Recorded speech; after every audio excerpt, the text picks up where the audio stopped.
Caution, this podcast contains content hotter than a fire-breathing dragon at a barbecue. Listener discretion is advised. And your episode begins in 3, 2, 1.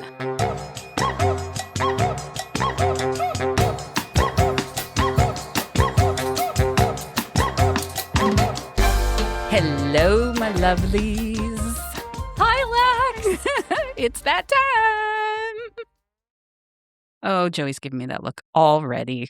We are 10 seconds in and hands are on hips. Why do you think when I sit here with just a straight face I'm giving you a look? Straight face is a look with you. Oh, my God. So true. Well, you can only see my eyes, so I have to make sure I'm smiling with my eyes. Yeah, you've got RBEs. You got resting bitch eyes. Complete new term, yes. Oh, my God. Welcome to the Lusty Library. Return listeners, thank you so much. We couldn't do this without you. It's too early to be so emotional. It's the cocktail. Yeah, okay. And if you're a new listener here, welcome. We're so excited. Jumping in the middle of season 3. Wow. I mean, listen, there's 48 other episodes, so listening to all 48 in preparation for listening to this one, I gotta say, I'm starting to not be able to blame people for jumping in. I like that you can just kind of drop on by whenever you want. This is Lexx, and I am hosting today's episode, and I could not do this without my two besties. Joey, you're the one who told me about this book, and I needed to have it. Listen, I just put it on the list. I put a lot of fucking books on the list. Just a couple. Do you notice how it just keeps growing and growing and growing? I do notice that. I actually went to the list the other day to add something of my own, and I had to fucking scroll for so long. And I was like, what the fuck, Joey? Birdie, I'm with you. I'm like, oh my God, so many books. So then I have to go over to the little section where she puts what the tropes are. And I'm like, Yes. oh yeah, that's mine. Yes. Oh, I want to read that. It's just so great to have a pre-filter on every book I ever want to read already done, because Joey will just make a list and then I could just go choose from it. How great. She is head librarian at the Lusty Library. Wow. Yes. So if you're new here, here's what we do. We pick a romance book. None of us here have read it before. We read it, we have a cocktail, and then we yell at each other for, I don't know, strap in for about an hour, hour and a half.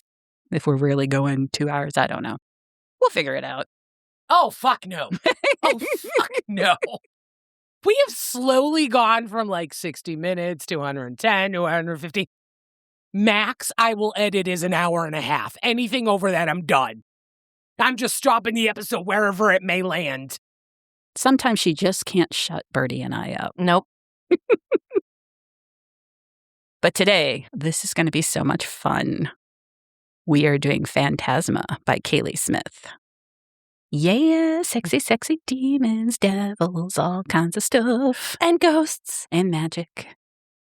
Oh my God, Lex, like, this is so not the type of book you would ever pick. I got a type. What can I say? Let me give you the synopsis. Welcome to Phantasma. There are only 2 rules to the game.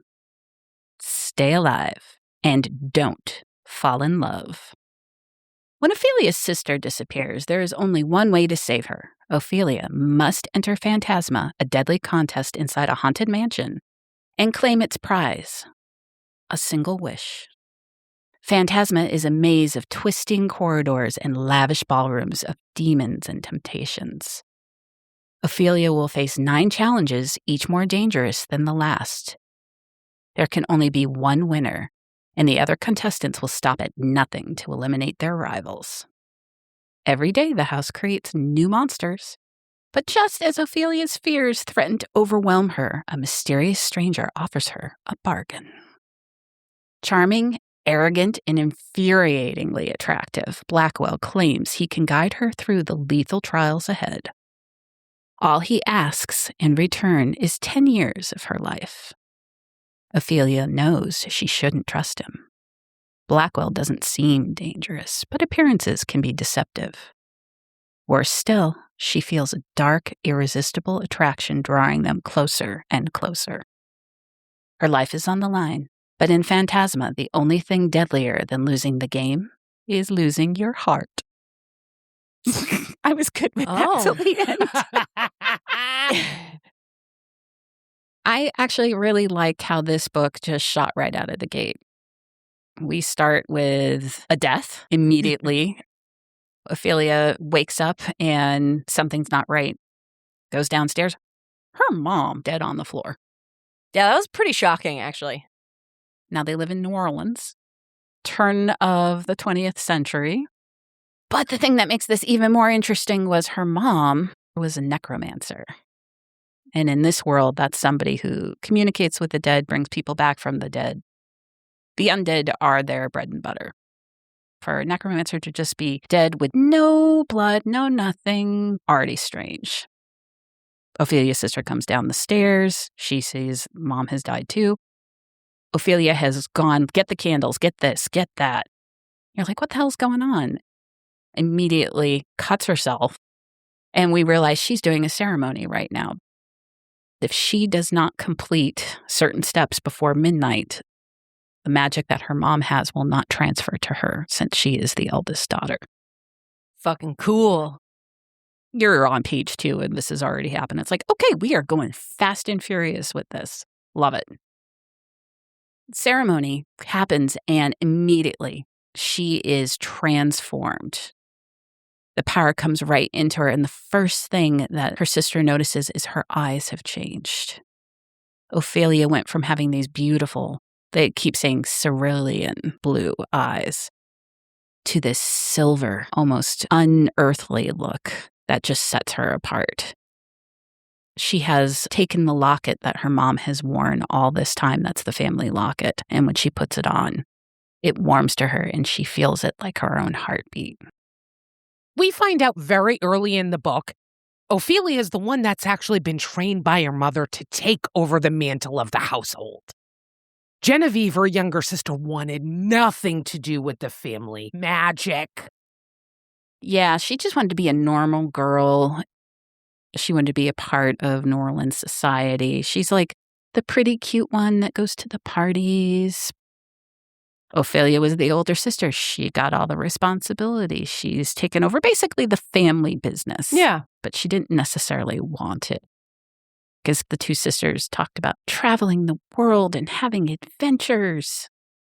And her mother has made a business out of the magic that they actually have.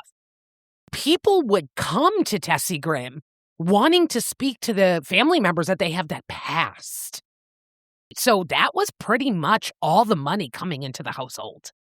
Yeah, like there was a little bit of family fortune. Like they live in Grimm Manor, which is one of these old estates. But you kind of get the idea that it's like a little overgrown, a little run down, especially where, you know, it's just 3 ladies still living there. They don't have servants. They don't have any of that. Because they're necromancers, they don't really put a lot of stock in like saying goodbye and funerals and all that. So it is clean up the body, get it ready, have the coroner take it. They go to the coroner's office to say goodbye. And it's not like this tear-filled thing. They say their goodbyes at the coroner's office. They're heading home, but it's getting towards dark and they need to get home. And this is when we start hearing Ophelia hears a voice. She calls it the shadow voice. And it's this sort of evil voice that tells her to do things. Sometimes it's innocuous things like, you got to knock on the wall 3 times or else everybody in here will stop breathing or something like that. Sometimes she'll come across somebody that's mean to her and they'll be like, gouge their eyes out. And she has to knock on something to make the voice go away. And I'm like, oh my God. In the written book, did you read the note about OCD from Kaylie Smith? I did not see that. I thought that this was probably the most important thing in the entire book. At the end of the book, she goes in at more length about the definition of OCD, what it can mean, how it can manifest in different ways. and how this manifestation of what we see as Ophelia's experience is not all that dissimilar from what this author has experienced in reality in her own life. Oh, wow. Although she sets this in a fantastic world, this is very much somebody's reality. Oh, yeah. I am so glad you shared that. So the girls going back from the coroner's office, and as they're going home, they pass by a cafe, and Genevieve goes, oh, wait, I'm just going to slip in for a moment. And this is the first time Ophelia gets an idea that Genevieve might have a life outside of Grim Manor. You start seeing the dichotomy between the two sisters. Even though they're close, they're still so different from each other and have different expectations, different life. And almost a bit of jealousy, because Genevieve got to live a free life and do whatever she wanted to do. Ophelia was right under her mother's thumb, getting taught to be the next head of household when her mother passed. She had no choice in this. Even when Ophelia goes to get Genevieve, because it's getting late, none of the friends greet her. She feels so separate, so alone. That's the first moment where she starts being like, well, what else don't I know? Throughout this entire beginning of the book, you're hearing of these grumblings of this game and how they feel that people won't make it through the trials. And you're like, what is really happening? They're talking about the Phantasma, this manor that appeared where a church used to be. Can you imagine? This has been popping up everywhere throughout the world. This is not the first time this is happening. And a lot of people are excited that, oh my God, it's coming to New Orleans. It's been announced. Ophelia even mentions that she feels like the energy is charged and burning with this like magical, eerie sense. Next morning, they are woken up by banging on the door at an ungodly hour.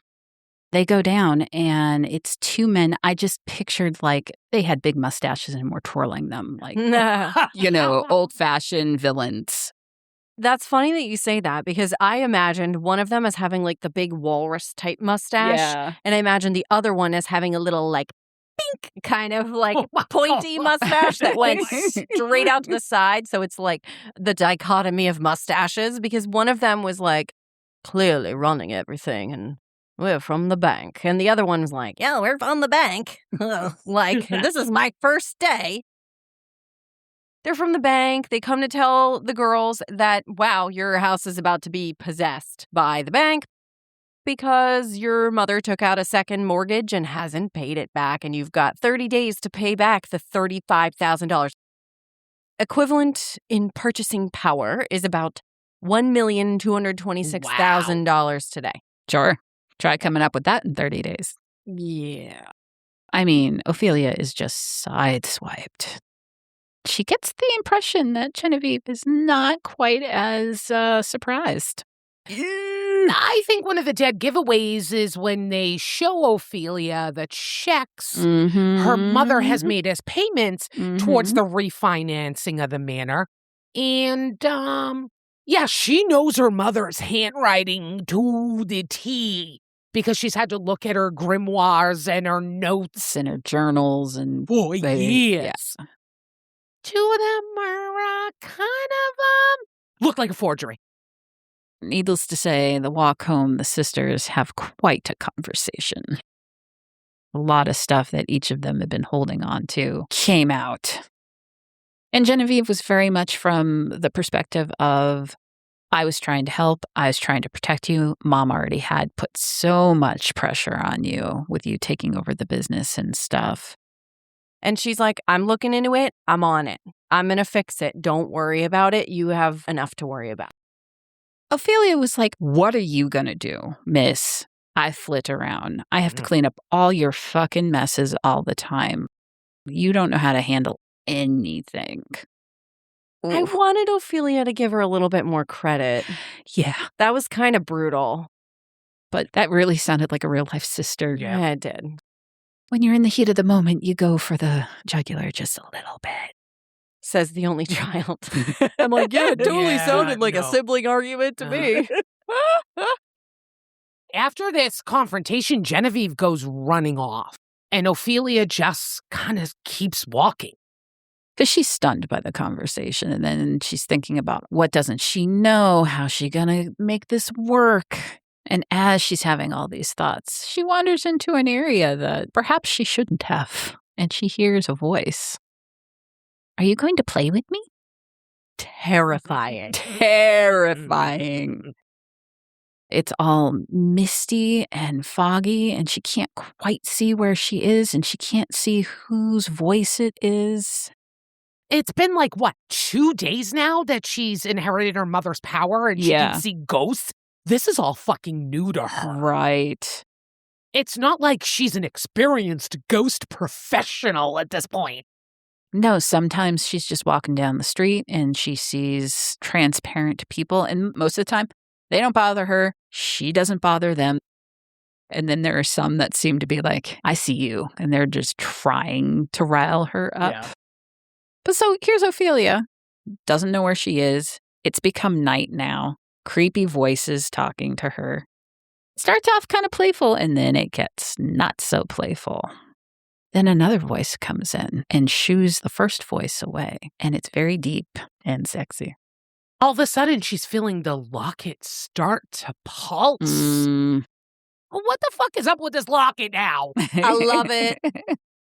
So this interaction between the two of them is really weird. They have this draw to each other. The locket's going dum dum dum dum dum dum. He asks her, "You are so familiar. What's your name?" Rule number 1. Don't tell anybody your name, because some creatures, ghosts or devils, can have power if they have your name. Okay, do they describe it at that point about why it's important to not tell people? Yes. She sort of gets into it that, her mother had always told her not to tell other people her full name. And when she says she's not going to tell him her name, he says, Good girl. Mm-hmm. Okay. I'd seen so many mythologies. Yeah. Names have power. Okay. That if someone has your full name, they can control you. After they've been talking for 2.5 seconds, that she's talking to this guy is getting me hot and bothered.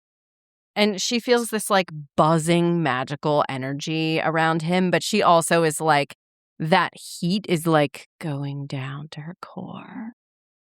Ophelia finally realizes she's not at the old cathedral, and she looks up and she sees the words Phantasma. Yeah. And she's like, oh shit, this is the manor. Gotta go. Well, the stranger tells her, go home. A house of devils is no place for an angel like you. And because she's a necromancer, she says, can I help you? Are you lost? Because that's part of what necromancers do. They help people cross to the other side. And he's taken back by it. There's a silence. Who the hell has ever asked him that? So as she starts to walk away, she hears him say, a heart and a key would set me free. Mm-hmm. But you should hope we do not meet again, Angel. I don't like the nickname Angel. Oh, I love it. It's just a little too on the nose. Gothic books are over the top. Okay. Gothic books are not subtle. Okay.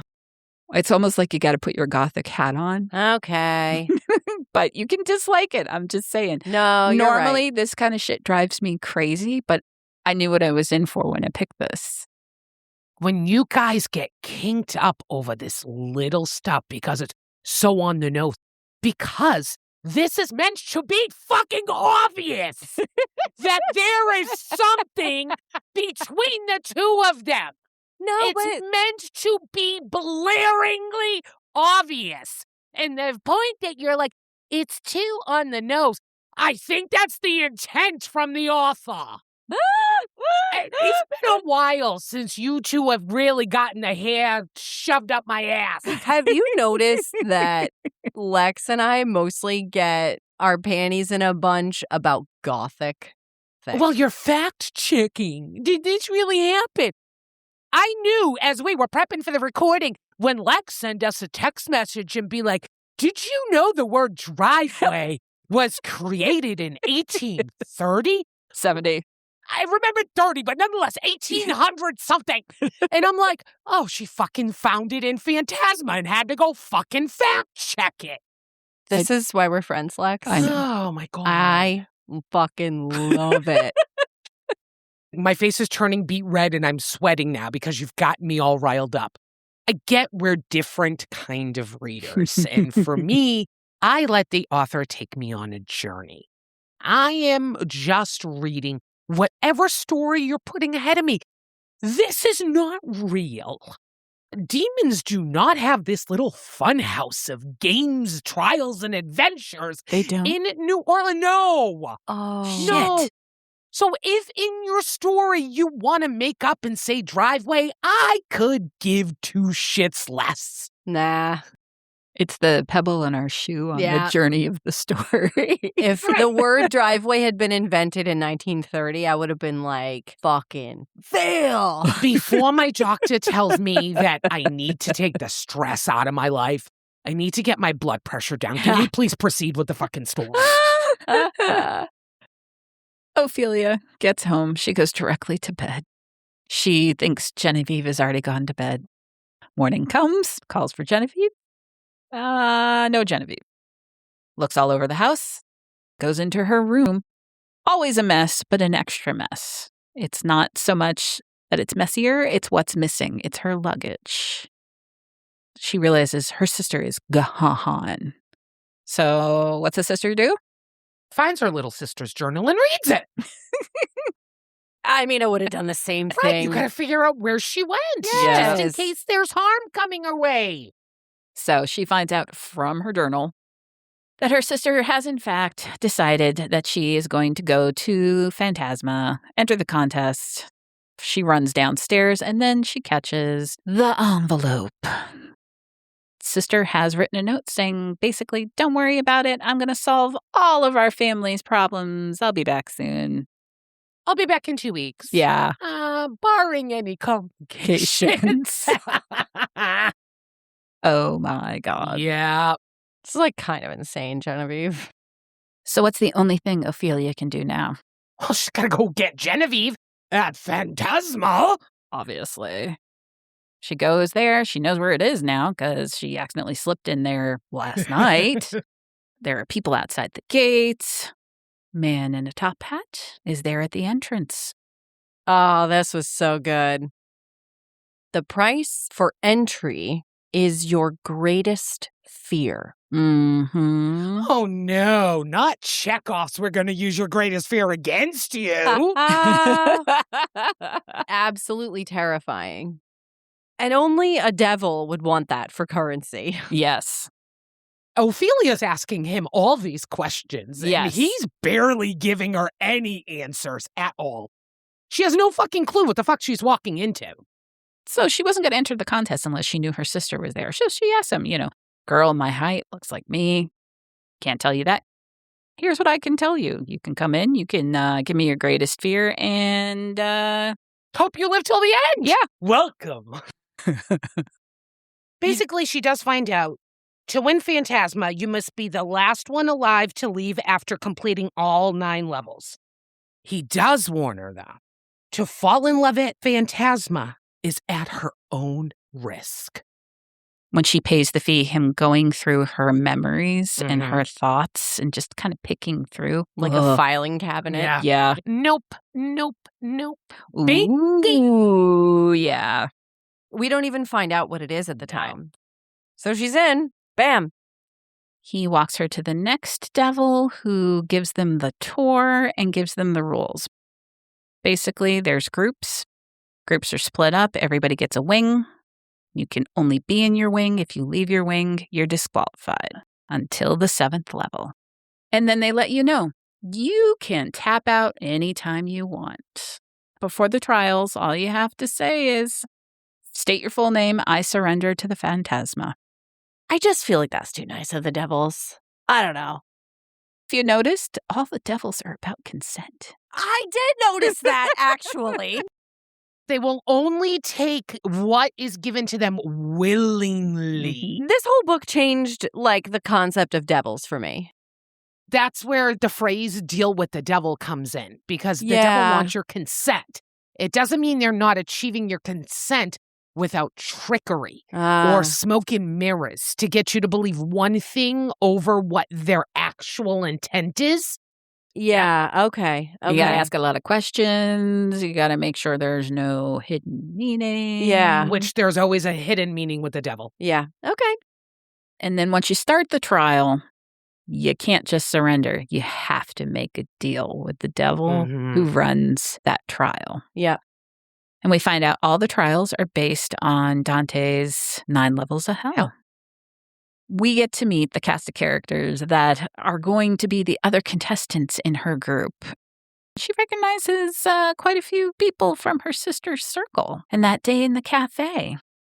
I'm not going to go into huge details about each of them. The big ones we need to know are Cade, major asshole, Bew, his sidekick asshole, Lucy, Cade's cousin, who's nice, Leon, who eventually kind of ends up with possible affair going on with somebody else, James, who I've dubbed the old guy.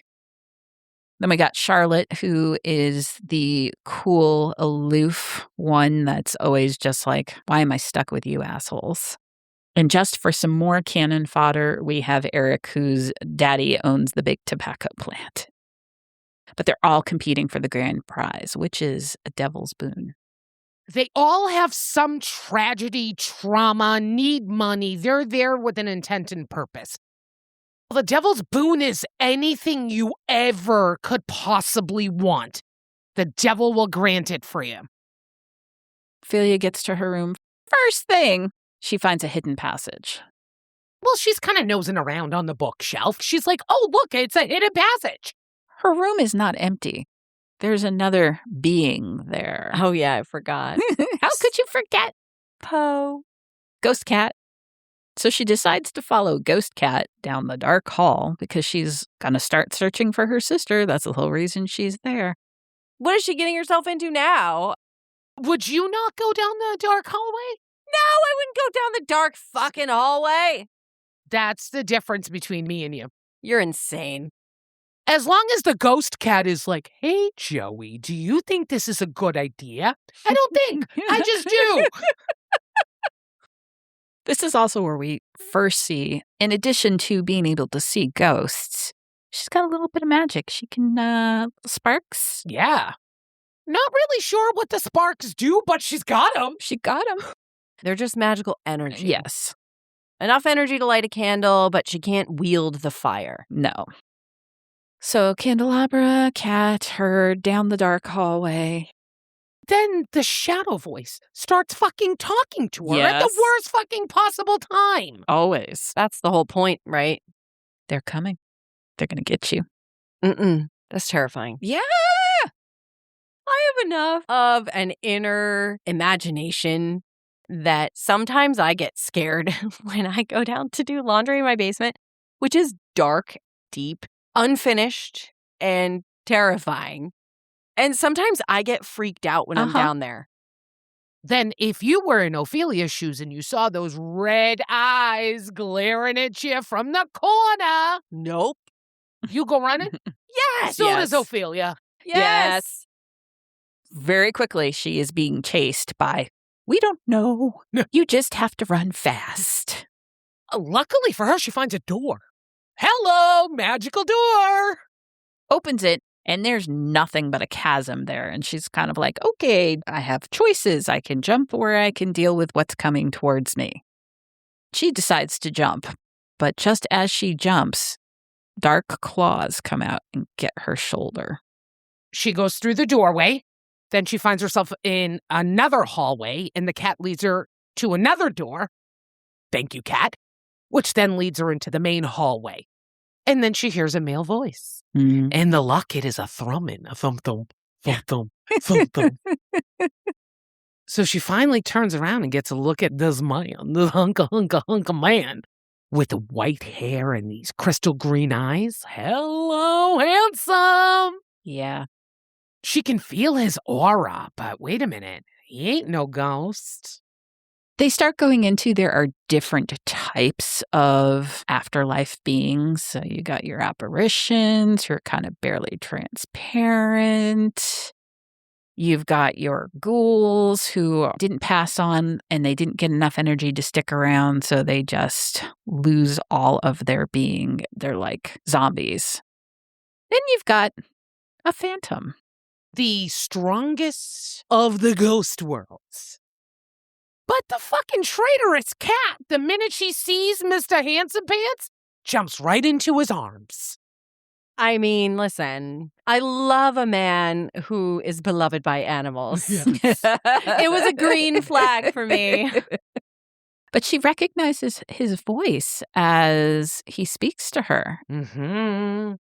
She's like, "It's you." And he's like, "Have we met before?" And she's like, fuck you. Seriously, you don't remember me? You're being an asshole right now. And he's like, "Well, my memory is complicated." This is where we find out that he doesn't remember, but he's intrigued. He basically asks her, well, how did you summon the door? She's like, fuck you, I didn't summon shit. I don't know what you're talking about. It just was there.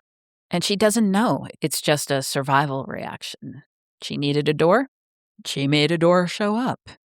Their banter gets super, super fun because here's a door in front of her and she cannot open it. She's like, I can't get through it. So she looks at this dude and says to him, well, can you open the door? And he goes, yes. And then doesn't do anything. She gets exasperated. She's like, will you open the door? He's like, I can, but not for free. We find out everything that happens in Phantasma is done at a cost. So in exasperation, she tries again and she opens the door. She turns around and he's gone. The cat's gone. Fuck Phantasma, man. She makes her way back to her room, goes to bed. Oh, no. Girl can't sleep. No. No. She's touching herself thinking about Mr. Hot Phantom. Well, she starts to touch herself and then she realizes what she's doing before it gets real interesting. And she's like, what? Oh, boy, these are not good thoughts. The air of steaminess between her and this mysterious man. From the instant they met, it was steamy for her. And now she's talking to him again, and their banter is great. Did it go off for your banter kink, Joey? And no, and I'll tell you exactly why. Why? Because it wasn't like a tit for tat. Uh-huh. The entire fucking book, he is so ambiguous with his fucking answers. It would have drove me up a wall. I would have been like, I'm going to hop on you so I can fucking choke you. Give me a straight fucking answer. Welcome to my daily life. Yeah. Welcome to my daily life. We ended up with partners who this is the banter we have. Yeah. It's probably why we like it. Maybe. I do have to say this one piece that I learned watching 30 years of anime. Okay. I don't know where you're going with this. When you meet somebody with white or silver hair, fucking run. Do not trust them. Oh, yeah. Doesn't Sephiroth have silver hair? My husband would be so proud of me right now. Generally means something not trustworthy there. There's something else there. So my husband and I always say never trust the gray hairs. Okay. Now I know. So this girl, she gets up the next morning. All she wants is a bath. Love this fucking part. Tell me why you love this part. Oh my God, because she's absolutely so fucking tired. She's been hot and horny all fucking night long. She's found secret pathways, ghost cats, Mr. Hot, Handsome Ghost Pants. So she doesn't bother to turn the candles on and she goes to the bathroom. She's stumbling around. It's a good 10 minutes. When she finally realizes the literal bloodbath in the bathroom. Yes. It's so good. And this is where we're introduced to the concept of a haunt. Phantasma likes to do haunts outside of the trials, and this is where they've got some pre-done ones that we find out later they do on repeat. It's a classic for them. Yeah, because the ghouls don't have much brain power. They're not very creative. Yeah, No. they're not creative. And some of the haunts are based on our contestants' fears. This bloodbath in the bathroom is a standard haunt. Yeah, from the basic package, day Yep. 1. She was not as fazed by being in a room absolutely bathed in blood as I would imagine she would be. So Ophelia goes running for the door. Yep. And it won't open. And she tries again and it won't open. And she goes, God damn, what is it with the doors in this place? The third time is a charm. Of She course. opens the door and there's the black abyss again. And she's like, option A, hang out here with my ghoulish little friend. Option B, go through the motherfucking door. Boop. And she falls and falls. And then you hear the voice, Ophelia. And other conversations. She's just hearing familiar voices, but Mhm. not necessarily something she can discern or completely understand. And then she falls and plops into a dusty chaise. And who's there? Mr. Ghost Handsome Pants. And he's drinking a cocktail. So here's where I was like, I didn't realize that ghosts could eat and drink. And it's because he's a phantom. He's got a corporeal state to him. Yes, he can go from non-corporeal, meaning you can pass through him, to being solid. I was like, ooh, Yeah. the opportunities here. Well, we need to fortify ourselves because here in the drinking parlor of Phantasma, we should have a sip of our drink now. Oh, we sure should. I really liked the title of this one when I was looking around at things, and this is a play on gin and sin. Ooh. But you also really did it up in terms of like a levels of hell kind of thing. Okay, so I'm not fancy enough to do 9 layers. Is anyone that fancy? I don't know. So I at least got 3 in there. I figured we've got lust, we've got gluttony, deceit, because a couple of them and you won't realize how far gone you are. True. It is delicious. I feel a little devilish. You feel a little creepy is what you fucking feel. It's actually really good. I know you want this drink because you need to have this drink. Go to the LustyLibraryPodcast.com. Under our recipes tab, boom, there you go. You'll find it. Are you a minimal effort for maximum reward kind of person? We'll scroll all the way down the bottom of the webpage. You can sign up for our mailing list. Oh my God, these cocktails are making me go whoopee. So much stuff is learned here. Mr. Handsome, we get a name finally. Blackwell. It's so hot. I love this name. It's a great name. Well, hopefully it makes up for the angel nickname. It does, in fact, Joey. Thank you for asking. This is where we find out he is indeed a phantom. He has powers. He's more special than most phantoms. He wants to know, why does this woman keep showing up? How is she able to summon these doors? Yeah, he's super intrigued by her. And he can't figure out why he doesn't remember meeting her from before. Can I just say that one of my notes about Blackwell is Blackwell's hot banter is hot. He's smart and witty and powerful. Hot. That's my note. I love that you graduate to like 8th grade when it comes to some of your notes. I know. He asks her about how the fuck she got there. She admits to him that she's a necromancer.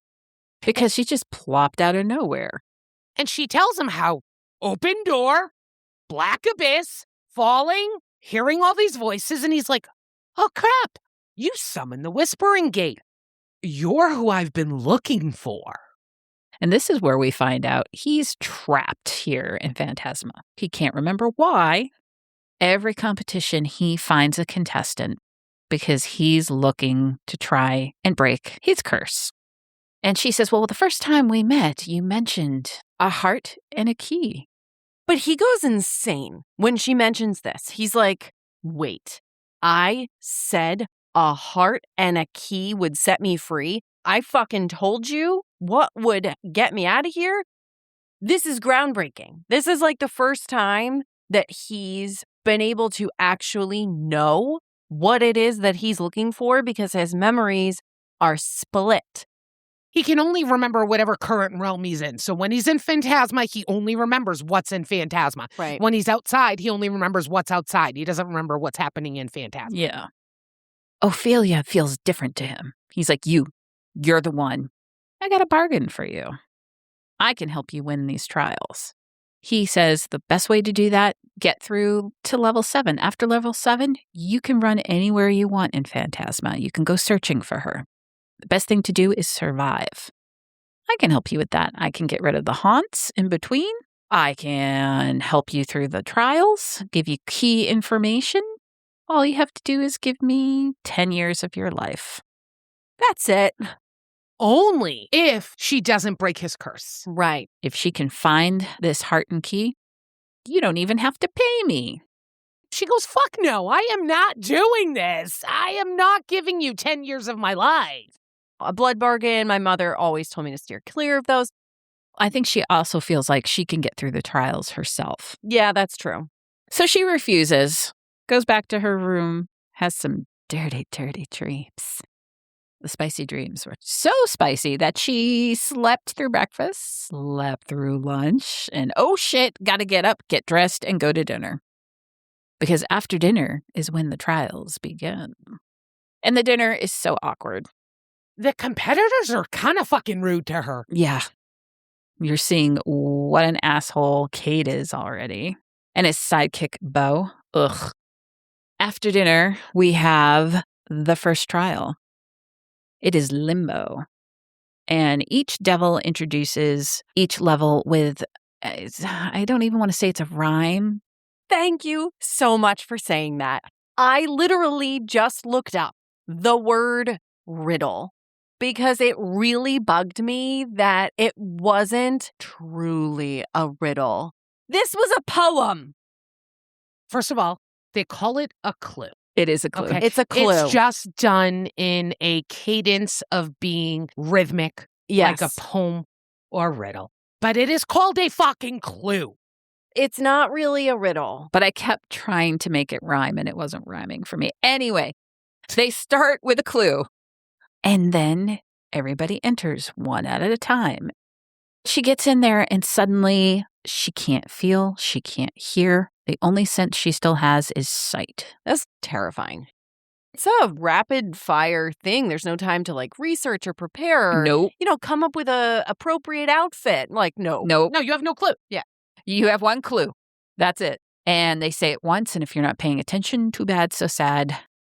So as she's going through, she realizes it's being timed. After a certain number of hallways or pieces of the maze she gets through, the lights dim a little.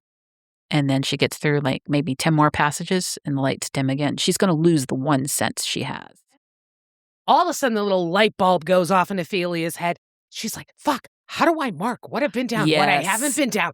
She's like, I have my sparky magic. So she starts charring the walls with her magic sparkles. When she starts being able to finally kind of navigate, it's like the maze goes, oh, really? I don't think so. And suddenly the far end wall starts moving. The faster she goes, the faster things start closing in on her. She could be squashed. And then she runs into some other contestant who barely can keep up. Mm-hmm. And she feels like she has to take him under her wing. She can't leave him there to die. Yeah, she's a really good person. Is she better than I am? Probably. Yeah, I know she's better than I am. So a couple close calls, but they make it to the center. In the middle of it, big ass hellhound. But the Hellhound's cool, man. He's just sleeping. He's just absolutely sleeping on the one way for them to get out of the maze. This is very Harry Potter. So what's going on in Ophelia's head is, okay, if we wait till everybody gets here, then we wake up the Hound, then majority of us get out. But no. Douche Canoe has another idea. So Kate and Beau come through to the center, and they don't even fucking hesitate. They just open that trap door. Couple things happen all at once. One, everybody gets their senses back suddenly, and it is this fucking assault on you. Disorienting, to say the least.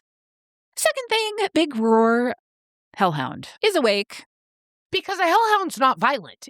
It is just they're protecting something. And now you have opened what he is supposed to be protecting. He says, no, to Daffy. No. We find she's able to use her sparks in a pretty good way, hitting the hellhound in the face. I mean, it just kind of makes him pause, but it's enough so that they can work their way back to the center. And she gets through the door. She heaves him through the door. They make it into the dining area. Mind you, she is wearing her skirts and a corset. Yes. Every level, y'all. She's in a fucking corset. And she even describes how she used to have her mother and Genevieve help her take the stays off because she loves to do them so tight. Yeah. And I'm like, oh my God. Oh. So they're all back out in the dining hall. It's just the four of them, and Leon's barfing on the floor. The other two are just sitting there mowing down on this feast. And Ophelia says something to him like, what the fuck? You couldn't have waited till everybody was done? And they're like, it's everybody for themselves. Don't be such a bitch. Kate goes to grab her. Mm-hmm. And all of a sudden, her wrist disappears. And he's like, what the fuck? What did you just do? Everything changes all of a sudden. Lights go out, lights come back on. And that feast that was on the table is now rotted and full of maggots. Oh, that is... all of a sudden, there's now a knife on the table. Like the manor is rooting on the fight. That was great, though. I loved it. And I love that they both go to grab for it. Kate gets to it first. Ophelia was prepared for what the different levels might be. She was prepared to have to do like physical things and maybe magical things. But she wasn't prepared for what the other contestants were going to do to her. 100%. So this asshole grabs the knife, pins her down, and stabs her in the chest. It's nice that that neat little disappearing trick worked because she was just as surprised as he was that the knife didn't hit anything. Her chest went invisible. That was pretty lucky because that was a death blow right there. Yeah, it was. Which is insane. He was about to kill her. And I think Cade was just planning that everybody was either going to surrender or they were going to die in the trials anyway. So who cares? So she didn't die. And the next thing she does, she zaps him with her energy right in the abdomen. And at this point, enter Blackwell. And he's very impressed that she's just not cowering or running away. He's like, I love a girl with some bite. So he helps her out of the dining room. And he's like, don't move. This was a little hot, too, where, she describes that he's holding her from behind and she can feel how hard his chest is. And it was a little bit hot. Yeah. It was fully intended to be smoking hot. Yeah, I was liking it. Big snake in the hall. He's like, stay here. Don't move. I'll give you a signal. Then you can run. He can't just zap her out of there. They have not made a blood bond. He does not have enough power to do that. So he really needs her to trust him that he will be back. Well, Ophelia. Again, she doesn't have a lot of outside experience. And also, you just met this guy. How much are you going to trust him? Exactly. She runs. She crashes into a table, which is next to a sword on a wall. So what does she do? She stabs the snake through the face. She does get bit, though, but she holds her own pretty well. Mm-hmm.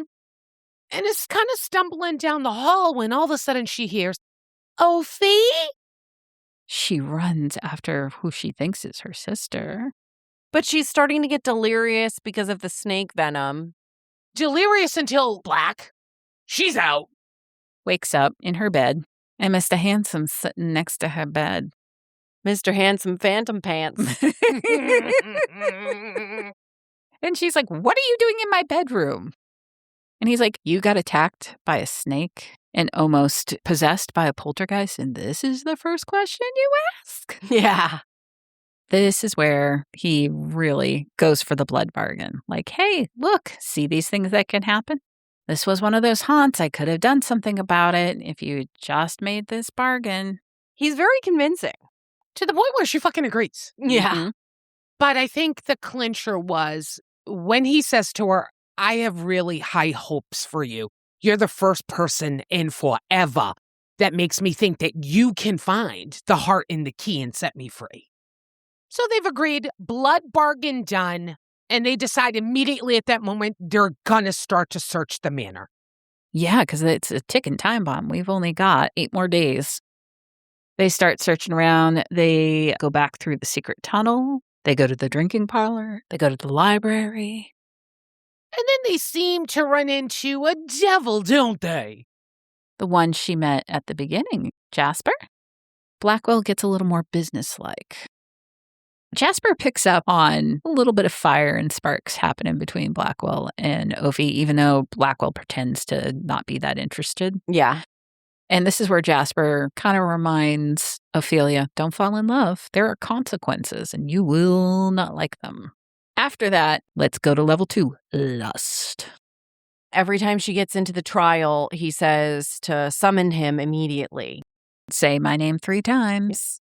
Guess what? Spoiler alert. She's really fucking bad at getting into the trial and immediately summoning him. But so she gets into this crazy fucking room filled with people fucking. all over the place. And a drink tray is offered her, and they say, pick your desire. So she picks what looks like a pretty one, drinks it. You can tell that she's kind of like loopy, maybe Mhm. seeing things. This woman comes over her and tries to entice her. Come sit down, stay with us, watch the show. Mm-hmm. This mystery woman is kind of sniffing at Ophelia's neck. Somebody else comes over with a deep, sensual voice and says, Wouldn't you rather come with me? And she looks up into those green eyes and goes, yep, yes, I would. oh. You look familiar. Mhm. Yeah. Hmm. And he's like, you need to drink this. This is the antidote. We know this is supposed to be Blackwell. She doesn't quite connect the dots because she's so out of it. But after, she's like, oh, Blackwell, wow, you saved me.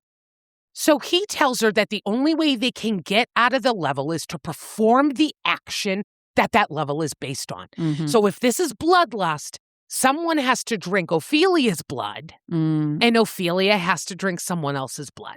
And Blackwell offers to get someone for her, and she goes, no. It's going to be you. He is going to do it first. But the first thing he does is he kisses her. And she realizes, wait a minute.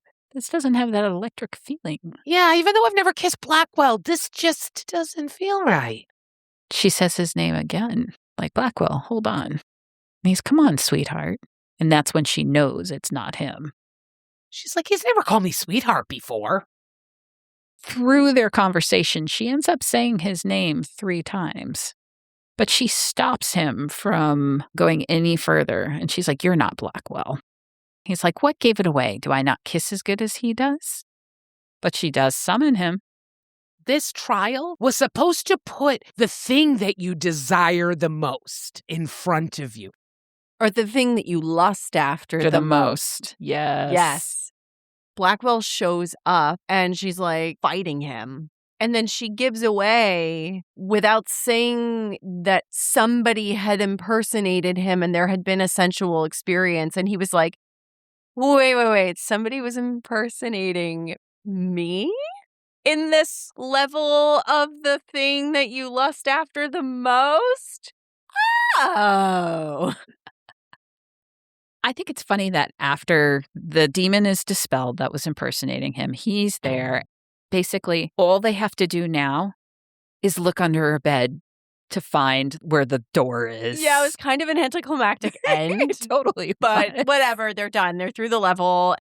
But when they get back to the dining room and, he's asking her about the kissing experience, he thinks it was the demon that split her lip. And she's like, no, that didn't happen in the trial. And he's like, who did it? And it doesn't matter. I got through. Who did it? It was Cade. Boop, he disappears. Jealousy's a beautiful color on him. While he's doing that, she continues to search. So she goes to the library. As she enters the library, Jasper shows up. Jasper comes in and has a counteroffer for her. He can help find the sister. And the only thing she's to do is to not help Blackwell find the heart in the key.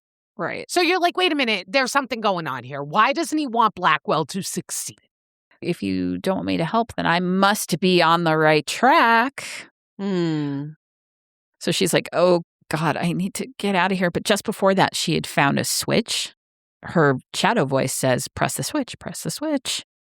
She's like, well, I did all this to get here. So she does it, and she finds another secret passage.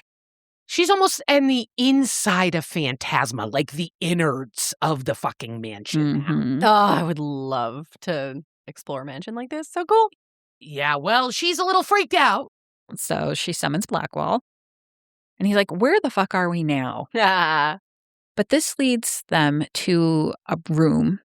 This is where they find a little puzzle where they have to solve. If they press the switches in the right order, it opens up a small passageway that they can kind of crawl through. Yeah. And also some acid rain Oh, from the yeah. top. He pulls her into the passage, but some of it gets on her clothes, so they have to pull that off. He undresses her in a matter of like 2 seconds. And he says he can't transport them out because he used up too much energy because he beat the shit out of Cade. Love it. This is where things start getting steamy. This is their first kiss and some good dry humping. Yeah. In the room, they had found on the floor, There's a word that has been severely scratched out. Plus, Gabriel forever. She's like, wait a minute. That's who Vivi was looking for. so Ophelia starts wondering, is this mysterious Gabriel a past contestant? So she wants to somehow find out who the Gabriels were that have been in the contest. This is where they make a deal with Jasper to get the contestant logs, in the hopes that this will give her a clue of how to find her sister. Blackwell kind of brings up that you've got this power, but you're not really using it well. Cue the training montage. I knew you were going to say cue the training montage. I knew it. He does do a good job training her. He is so confident that she can do it. He believes in her more than she believes in herself at that point. This leaves her in a pretty good shape for the next trial, which is greed. Each trial, it is whittling down and whittling down and whittling down so that we're kind of just ending up with a few named characters that we have. This trial, once they go into it, they are suspended over a lake of lava in a golden cage. There are weights in the side of a cliff. They have to pull them out, attach them to a counterweight. The more of those that they add, their cage goes up, and the other contestants goes down. One of the things is some of the contestants try and keep the counterweights because they're gold, hence the greed. I don't know how our girl did it. Between the burning her hand on the hot cage, the having to climb, and she's still in a corset. She calls Blackwell, and Blackwell comes in, and he basically just pumps her up. And he's such a wonderful support for her, and he's like, you can do it. And she fucking makes it. He sees her demon come out. He sees her have to continue to knock her fist on a rock until it is bleeding. And she goes somewhere else. This is a big thing. Yeah. She's in pain. She's in tears. She's openly admitting weakness in front of him, between physical weakness and her inner demons coming out and her not being able to resist knocking as she's rock climbing. He's so patient with her. Well, she makes it to the end. She does, and she's not necessarily dancing the victory dance because she heard other cages fall as hers arose. So even though she didn't see that she killed somebody, Yeah, she knows she caused other people's death. But she needs somebody to really help her forget about this terrible situation that's happened. I just have in my notes the best eating out and climax. Ha And then she teases him with a blowjob because he got her so riled up and then stops. And then she turns the tables on him. After the oral in the hallway, Yep. he teleports her to the bedroom Yeah. and he sinks deep inside her. Oh, and they're having the hot sex. And then, another haunt begins and it fucking starts raining blood. And they don't stop having sex. That was my favorite thing. They took a moment, they looked, and they were like, eh. And she's riding him through the rain. I loved that. That was great. But next morning, we're going to do some more training. But also, this is when she meets Sinclair. Blackwell tells her not to be afraid of Sinclair, and then all of a sudden Blackwell is teleported out of the room. And it's just Sinclair and Ophelia. And this is where we find out that Blackwell and Sinclair have a past. Might have been called friends once upon a time, but now Sinclair is stuck here and it's all Blackwell's fault. He tries to do a deal with Ophelia and she refuses him. And she's like, oh, you trust Blackwell? Why don't you ask about the logs in page 882? Sinclair was going to try and separate her and Blackwell. So when she asks Blackwell about it, turns out the contestant log, it's Gabriel White, but it's also Tessie Grimm. In the same contestant era. And she's like, you weren't going to tell me? And he's like, I was going to tell you, but needed to give you some time. Oh, by the way, sorry, honey, Gabriel White's your daddy! Oh, and by the way, he was a Spectre. And that makes you part Spectre. And that's why you can disappear. Me and your dad, we had a blood bond when he was a competitor here, too. And I think that could be kind of why I'm drawn to you. Maybe? There was so much drama between her and Blackwell. I frequently had to remind myself as we were reading this book that they only know each other for 9 days. After she finds out all these things, obviously she's fucking pissed. She's like, nope, don't trust you. No more of this. No more of us. Throughout this whole thing, she's like, hot, cold, hot, cold, hot, cold. And he's doing the same thing with her for multiple reasons, between the drama with them and also the fact that they cannot fall in love. And they both know this within the walls of Phantasma, lest they both be cursed. Her more specifically than him. He's already cursed. How much worse could it get? Yeah. So she goes into the next trial, which is gluttony, pissed, does not want to summon him. This one, it's like a chessboard. They have chains on them so that they have to go in their rank and file. At the end of the rank and file are switches, and you can do advantages or disadvantages to the other contestants. She actually doesn't have her chains on her because she can get out of them. Every time somebody steps on a piece, it activates a new pendulum. A pendulum with a gigantic saw swinging. Yes. To get contestants to start moving, little bars of gold appear in the air. They rush to be the people who grab them, but that gets people moving. Blackwell actually can see the whole board, so when she summons him, then he kind of guides her through it, like 2 steps up, 1 step to the left. Just understand, every time you step, new things appear, new saws, new pendulums, and it becomes lots of swinging death that you have to avoid. Get to one end, click either advantages or disadvantages, click back to the other end, get the key, get out. And in between all of that, the little shit Eric, he tries to kill her. He does. She gets really clever about it and puts him right in the line of fire of a pendulum and then disappears herself.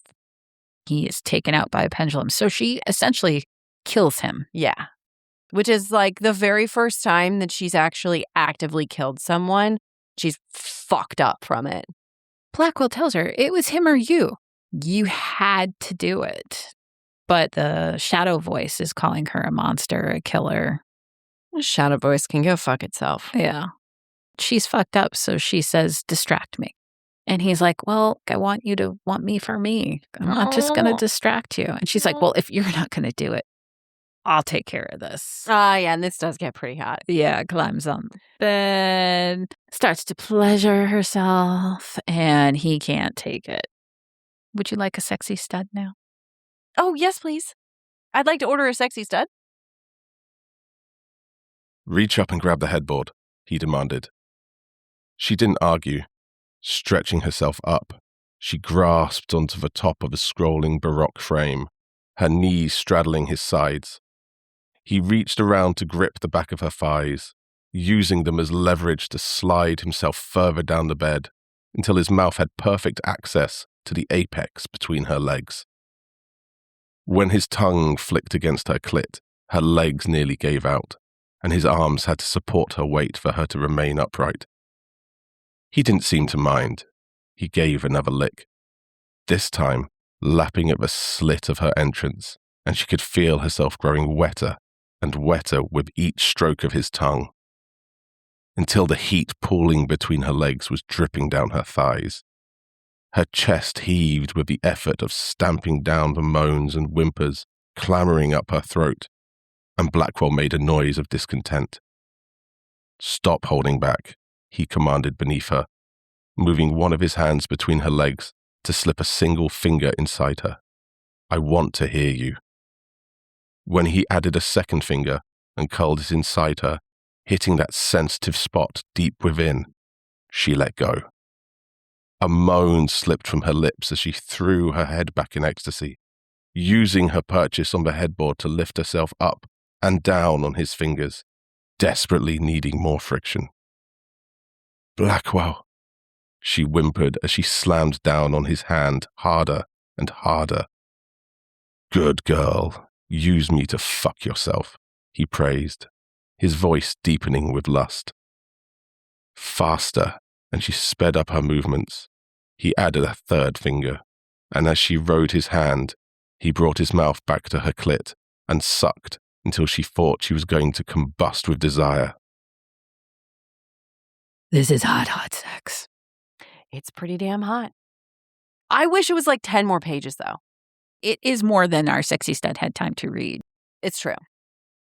Here's the problem. During this interaction, she almost admits to him that she is falling for him.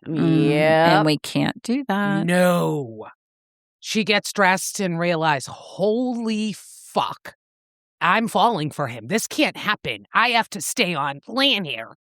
She's like, okay, well, I'm going to go search this hallway again. And he's like, I'll go with you. She goes, no. Yeah. I just need some space. What happened between us just can't happen again. As she's searching on her own, she runs into Sinclair again. He says to her, I want to show you that I'm not so bad. Never trust them when they say this. Let me show you what just a little bit of my power can do. What do you dream of? And she says she's always wanted to go to a ball. So he has her close her eyes and he teleports her to this beautiful ball. She starts off dancing with him, and he actually gives a lot more history of why he's in Phantasma and who he was serving at the time. And this is when we learn about the Prince of the Devils and Salamastris. He's the creator of Phantasma because once upon a time, he loved a mortal more than he loved the devil himself. And so as punishment, the king of devils put him there to never leave and to run Phantasma. Sinclair's there because he helped hide Salamastris's lover. Womp womp. She started off dancing with him, and then a suitor, and then a suitor, and then so much time went by, and her feet hurt, and she's so tired. But she's hoarse from calling for Blackwell at this point, too. Yeah. This was scary and sad. She does realize at one point when she tries to leave that she can't, that there's a boundary on the ballroom. What did you think, girl? You trusted a devil. Come on. Blackwell comes because he always comes. Nothing will keep him from her. And he's like, what do you see? What do you hear? And this is when we realize she wasn't really away. She was in the library still, dancing, seeing something else. So he brings her back to reality. He's like, we got to go. She's like, I've just been gone for a bit. He's like, no, you missed everything. Dinner's done. We have seconds to get you to the trial. He picks her up, puts her over her shoulder and says, this is going to hurt, and makes a mad dash for the boundary. And then all of a sudden, she feels like she's been hit by a motherfucking truck. Rips her through the magical barrier. And surprise, arrives to the door of level 5. Only at level 5. Yeah. There's so much happening in this book. The devil who is running level 5 is like, hey, Blackwell baby cakes, where have you been? It's been a while. Ooh, the jealousy. Love jealousy. Yeah. It was fun to watch. Ophelia looks at the devil and goes, as a clue? And she goes, oh, honey, if you wanted a clue, you should have showed up earlier. Hurry up, go through the door. Me and Blackwell have some unfinished business. Wow. Way to distract her before going in. Yikes. This one is not quite as puzzly a level. Yeah. She walks into a really small room with the name of the contestants all on the wall. Yep. Okay, she has no clue what's supposed to happen. But she's like, all right, I'm choosing Kate's name. And then once everyone has chosen a name, all of a sudden the walls drop. They're all in one big room. And there's only 7 pedestals there, and there's 8 contestants. She looks at one of the other contestants and goes, what was the clue? What was the clue? Basically, they say the clue had to be a unanimous vote on who was going to be taken out. And guess what? Even his compadres voted Kate. Yeah. What a fucking asshole. Kate's like, fuck you. That ain't happening. So he grabs Edna and starts to strangle her. This was insane. The only person who steps up to save Edna is Ophelia. She doesn't right off the bat. They're trying to talk through everyone saying, okay, somebody forfeit. There'll be 7 spots because you know Kate is not backing down. Mm-hmm. Right. And finally it gets to the point where Edna is going to be fucking dead. And Ophelia finally reacts. The shitty thing with all of this is that Ophelia has this incredible win. Actually manages to get Cade to drop Edna by doing some cool magical things and disappearing herself and getting a good couple blows in that are very satisfying. But Edna ends up forfeiting because she's had this like near-death experience and is like, fuck it, I'm fucking done with this place. Yep. But that means that Cade is still in the fucking game. Yep. Yeah. Asshole. She goes back into the dining hall, which is where they jet out after every single one of these levels, and Sinclair's there. He's joking around saying, oh, if you're looking for Blackwell, he's not here.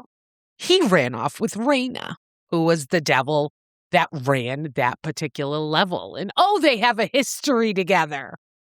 Ophelia's fucking pissed. She's jealous. And unfortunately, Jasper comes in the room and confirms everything that Sinclair said. These fuckers.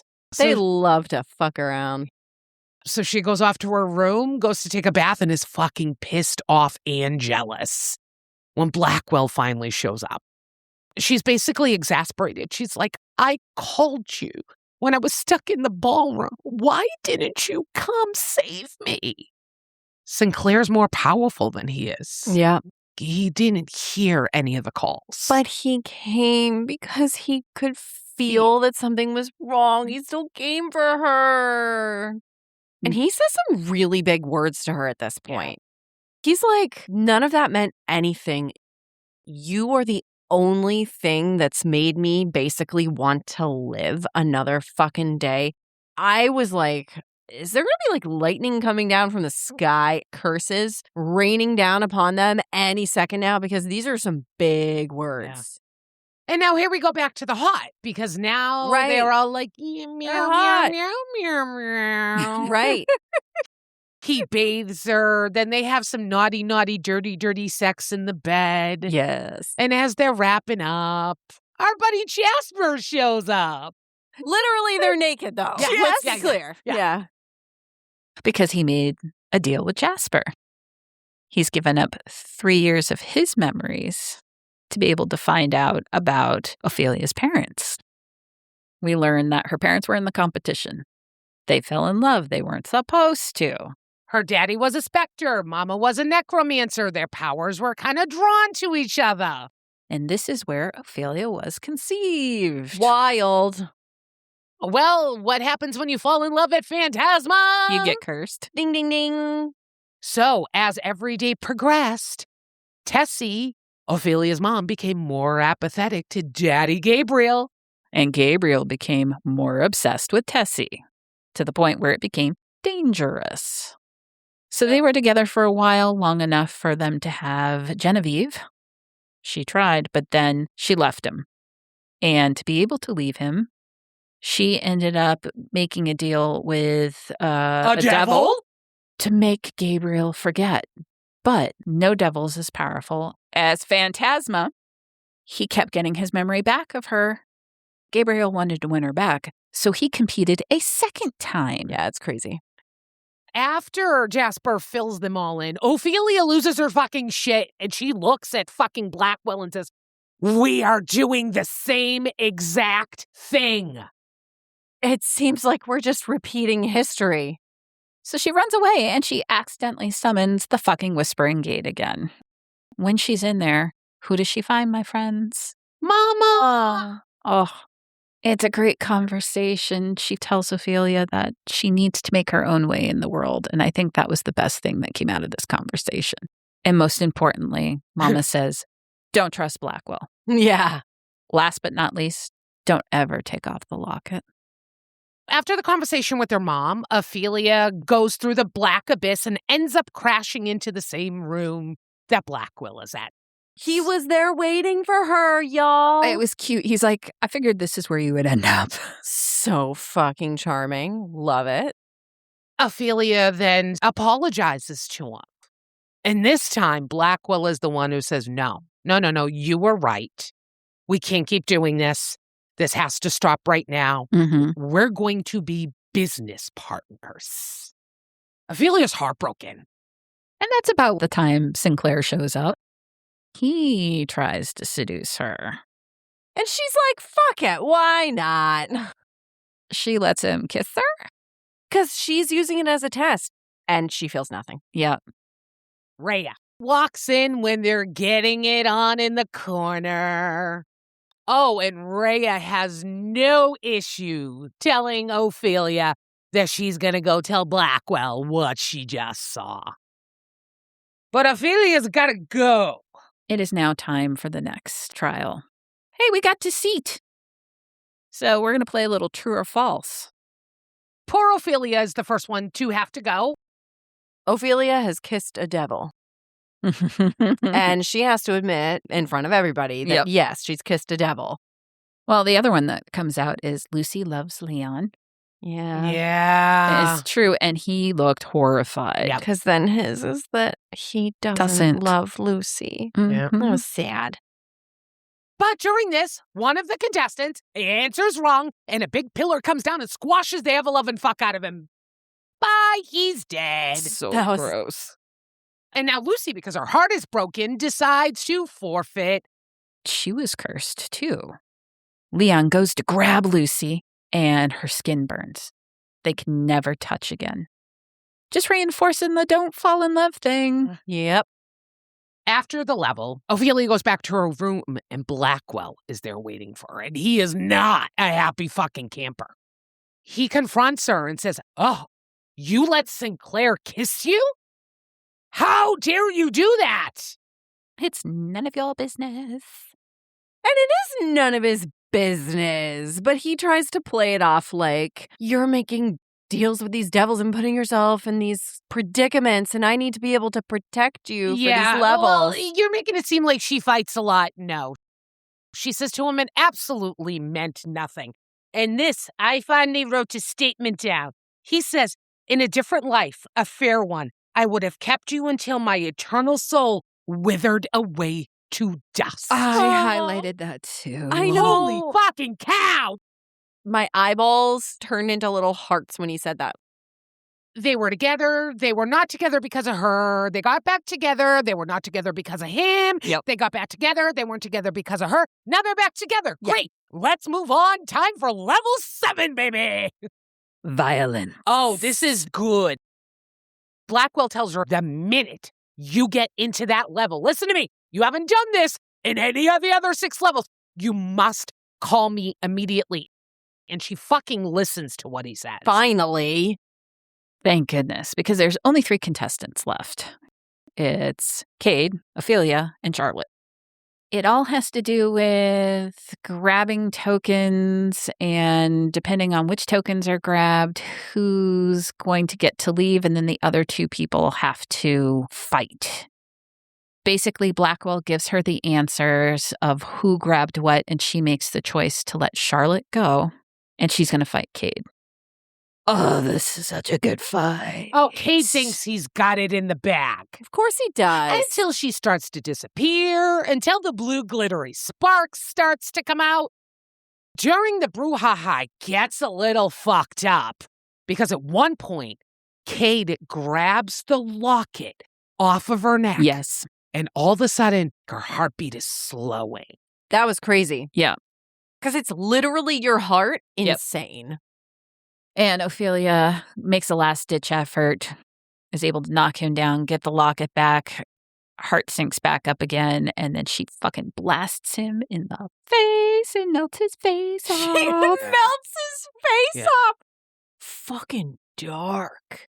She knew when she had to make the decision if she was going to fight him or she wasn't, that blood was going to have to be shed. There was no choice, and she ended up being okay with it. Mm-hmm. Let's go have some makeup sex.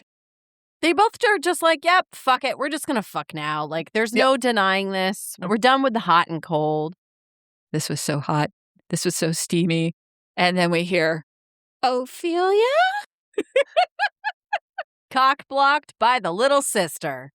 That means little sister got the level 7 on her spot, too. There's still so much book, my friends. And I mean, we whipped through these trials. You're going to enjoy them. And we whipped through these sexy scenes. You're going to enjoy them.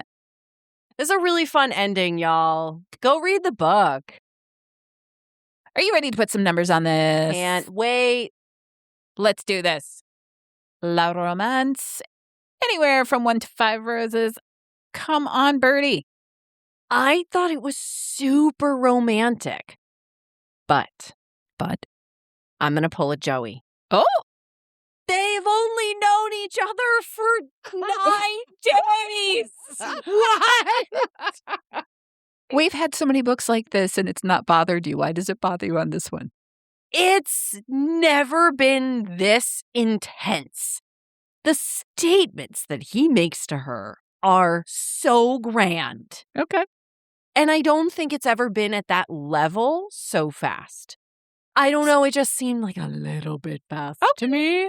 But I'm still going to give it a 4 because I literally was going, aw, oh my God, I want somebody to talk to me this way that he speaks to her.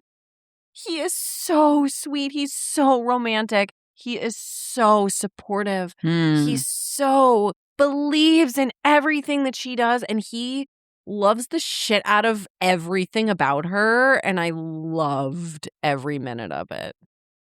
Now, this is completely fucked up because I totally, completely disagree with you. What? Because of the end of the motherfucking book. Can't even tell our listeners or rationalize my score of a 4.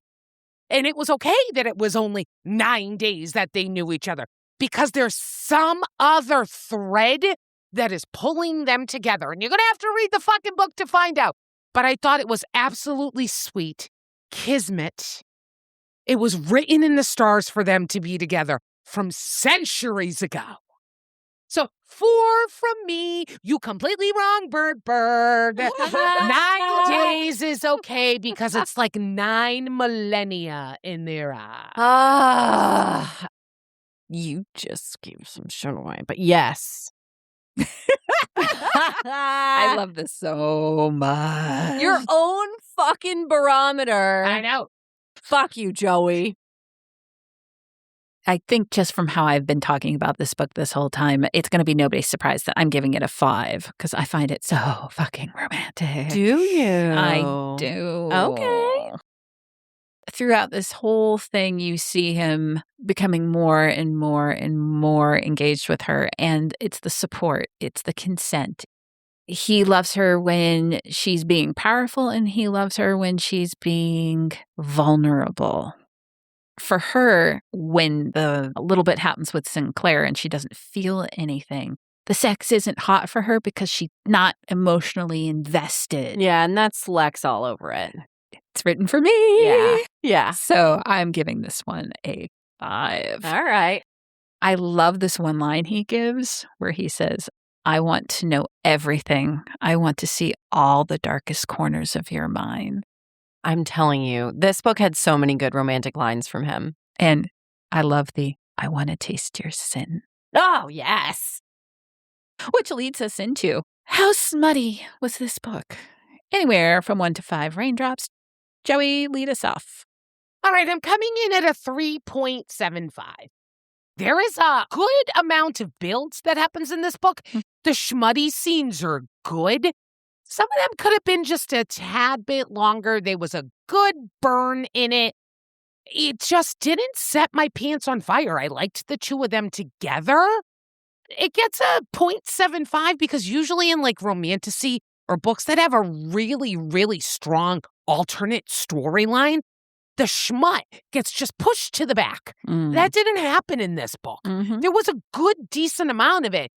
It needed, I think, a little bit more depth within it, maybe a little bit longer in one scene that gave me a little bit more detail. So 3.75, it was good. Okay. Take everything that Joey just said. Yep. Duplicate it. Okay. With the exception of, I would also like to add that another reason for me why it's not getting a 4 or a 5. A 5 would be more length of the scenes to really draw out the burn and to get your panties going in the wetness area. But also, we are fucking a ghost, y'all. There are so many fucking opportunities for some kinky shit to be happening. And it did not deliver. So there was a little bit of teleporting and flipping over with the ghost status, but there could have been like other fucking appendages involved. Go back to Hunt on Dark Waters. Yes. Okay. Yes. I'm just saying it did not deliver in the element of the supernatural fun kink for me. Would have gotten a 5 if it had that. All right, I'm going to bop it up to a 4 from your 3.75. It gets it for me because she makes him big. Yes. I will always give you an extra quarter point for making them big. Yeah. I love it. She was in a powerful position a lot of the time for this. Because I like it when a woman's top. And I don't mean just on top. I mean on top. Oh, yeah. Having such a powerful being beg for you? Fuck yeah. Yeah. And I didn't give it a 5 for the same reason you said, Bertie. I wanted a little more crazy paranormal stuff. He said something about choking at least twice. Yes. Ain't nothing. Nothing. With the ability to be able to, like, make your hands disappear and stuff, you could, like, absolutely play with that. But there wasn't even a hand across the throat in, like, his corporeal form. Like, I would have even taken that as a bit of kink. All right, it is on to story time. Anywhere from 1 to 5 storybooks. Please, please, Bertie, tell me what you think. I am going with a 4.75. I really liked the story. I thought it was super fun, really engaging, considering how thick this book is. Mm-hmm. It kept me very interested for a long time, which for me is kind of a big deal. I can't read books that get this long a lot because my brain will just shut off. It'll go off in the distance. You got to really keep me riveted. And this did a very good job with that. My only thing is just like, I really feel like the trials were not exactly to my personal taste. The clues at the beginning were not for me. They were written kind of like basic. I hate to be an asshole and say it that way, but like, I just wanted a little bit more level of like cleverness and wordplay for the clues and just a little bit more of like depth of the actual trial stuff itself. I'm coming in at a 3.75. The overall premise and concept of the book was absolutely fantastic. I Mhm. think when you get to the end of the book and you're like, wow, I have read tons of games and trials. Mhm. And I really think that's where this book missed the mark. The uniqueness of some of these levels was just not there. Half the time I was like, were you even challenged within that? Right. And I felt a lot of them were just like blind situations. If there was a little bit more depth to those, and I was really hanging on to every page that I was reading as we were going through the levels, this would have skyrocketed up to a 4.75, even a 5, because of the overarching story was so strong. But having read some really well-developed games and trials romance series, this kind of missed the beat. So 3.75. And it's funny, I think we're all agreeing on that one piece because I'm at a 3.5. And for me, I was way more interested in what was happening outside of the trials than what was happening inside the trial. Yes. I almost feel like we were rushing through it to get to what was happening story-wise on the outside of the trials. And to me, that part of the story was very compelling, particularly when we end up finding out more about how the Phantasma came into being. It's funny that you said the riddles thing because that's in my notes. I'm like, I hate the clues. My brain kept going, And the thing is, too, if you're going to like base it on Dante's levels of hell, like I kind of wanted it to mirror more what the levels of hell were and how they were described in the Inferno. So I wanted a little more correlation with each of those pieces. Is it a make it or break it thing? No, because everything else is so compelling and I loved the characters so much. So I'm at a solid, very 3.5. All right, let's mash it all together. What do we end up with here? Give me a score from 1 to 5 eggplants. Joey, I'm going to start with you this time. I am giving it a 4. I think it was a really good, solid read. This is my first Kaylie Smith book. I did buy book 2, Enchantra. Oh, yeah? But it is about Genevieve this time. I really haven't been drawn to read it. I own the book. I haven't gone there. So that kind of says to me, okay, liked the book, but did I love it enough to have to freebase it at that moment? Unfortunately, the answer is no. It was a lot of fun, well-developed. My true love in this book was Ophelia and Blackwell. That really was the driver, so solid 4 from me. Nice. I'm at a 3.75. For very similar reasons. I listened to the preview of Enchantra multiple times. I even went from the super fast preview that you get at the end of the audiobook that's built into the audiobook and said, no, I actually want to listen to the full preview that's given to you from Audible, which is 5 minutes of the book, because I want to see, like, maybe I just didn't get enough of a taste. Listen to the 5 minutes and I was like, okay, I mean, I do kind of want to know what's happening. I didn't finish the book, find out there was a second book, and go, oh, fuck, download. I didn't do that. I would absolutely and will be absolutely recommending this to other people. I feel like to hit a 4+, it has to hit the mark where I would willingly want to go back and read it again. It's not at that mark for me, but I did enjoy it very much. I'm at a 3.75 also. Really had a fun time reading this one. Thought it was very romantic. I enjoyed the sexy stuff. But at the same time, I was like, oh, there's another one? I'm so completely fulfilled with this one. I don't need it to be a series. However, I like Kaylie Smith's writing, so I will probably read some more from her. But I don't necessarily need to jump to the next one of this. You may read it and feel differently and be like, what the hell happened with Genevieve? I bet it will be fun as well. But this one, nice solid 3.75. Fun for reading on a beach. Had a great time. Read it twice, actually, and had like a good amount of time in between reads. Enjoyed it just as much the second time. All right, my friends, here we are. You know what time it is. It's time to give us some feedback. I want to see some reviews. I want to see some stars. hop on over to Apple or Spotify or YouTube or wherever you are listening to us. Tell us what you love, because, I'm such a praise king kind of girl. Okay, Joey, so tell me, what's coming up next episode? You have been cordially invited to the Lusty Library's 50th episode celebration! Woo! Grab your bestest of friends, journeyest of cocktails, don your evening dresses and crowns, and join us for a fun-filled episode. I'm so excited. I can't wait to do this.